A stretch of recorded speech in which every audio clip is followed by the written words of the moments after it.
Hello, it's Monday, December the 20th, and we're back again in the book of Revelation, and we pick it up today in chapter 2 and verse 18 to the end of the chapter. This is the letter to the church at Thyatira.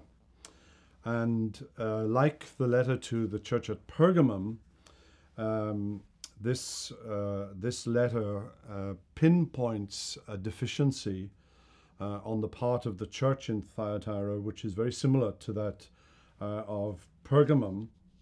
And what it is that they have tolerated the teachings of a false prophetess,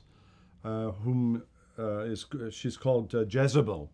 And Jezebel, you remember, back in the time of Elijah, was the prophetess who influenced Ahab and Israel into the worship of Baal. It's very interesting as you read this that in the 21st century, toleration is a virtue.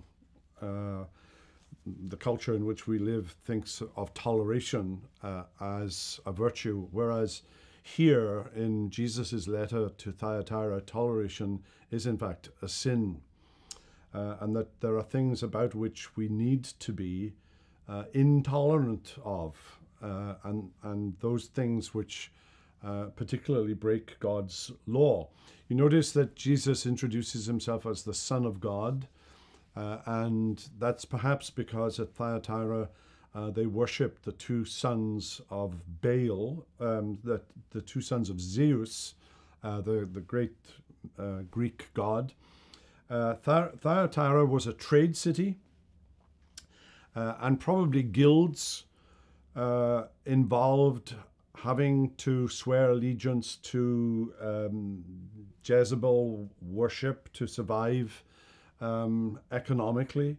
And so the call here to be faithful was also one that was going to lead them to persecution and perhaps some degree of poverty as their businesses would struggle against this oppression.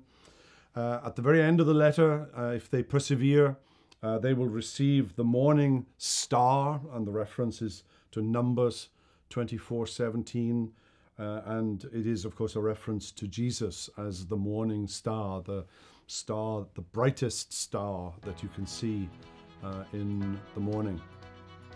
Well, that's the letter to Thyatira. We'll go to the church in Sardis tomorrow, but for now, have a wonderful day.